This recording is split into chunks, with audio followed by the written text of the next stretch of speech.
ஒரு சிறிய கிராமத்தில் அருண் என்பவன் இருந்தான். அவன் அமைதியானவன். எதையும் மனசுல வைத்துக்கிட்டு யாரிடமும் அதிகமாக பேச மாட்டான். அதே கிராமத்தில் மீனா என்ற ஒரு பெண் இருந்தாள். அவள் எப்போதும் சிரிப்புடன் இருப்பாள். எல்லோருக்கும் உதவி செய்யும் மனசு கொண்டவள். ஒரு நாள் பள்ளி விழாவில் இருவரும் முதன்முறையாக சந்தித்தார்கள். அருண் மேடையில் பாடல் பாடிக்கொண்டிருந்தான். அவன் குரல் கேட்டவுடன் மீனா அவனை கவனிக்க ஆரம்பித்தாள். அந்த நாளிலிருந்து அவன் மீது அவளுக்கு ஒரு சின்ன விருப்பம் வந்தது. ஆனால் அருண் அவளை பார்த்தாலும் பேச தைரியமில்லை. தினமும் அவளை தொலைவில் இருந்து பார்த்து கொண்டே இருப்பான். இதை கவனித்த மீனா ஒரு நாள் நேராக அவன் அருகே சென்று பேச ஆரம்பித்தாள். "நீங்க ரொம்ப நல்லா பாடுறீங்க" என்றாள்.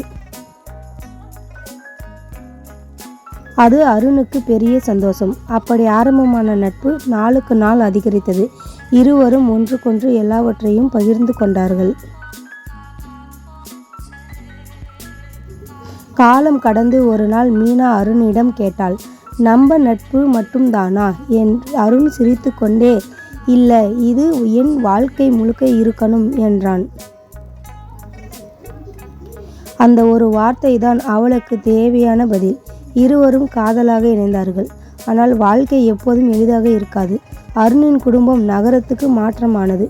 பிரிவின் வலி இருவரையும் பாதித்தது. ஆனாலும் அவர்கள் ஒருவரை ஒருவர் மறக்கவில்லை.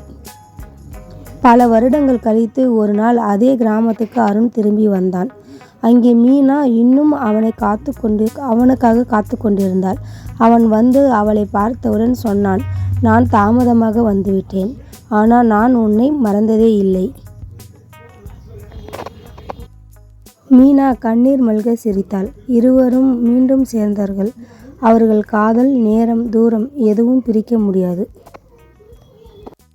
உண்மையான காதல் நாம் எவ்வளவு தூரமாக இருந்தாலும் சரி, காத்திருந்தாலும் சரி, உண்மையான காதல் என்றுமே நம்முடன் வந்து சேரும்.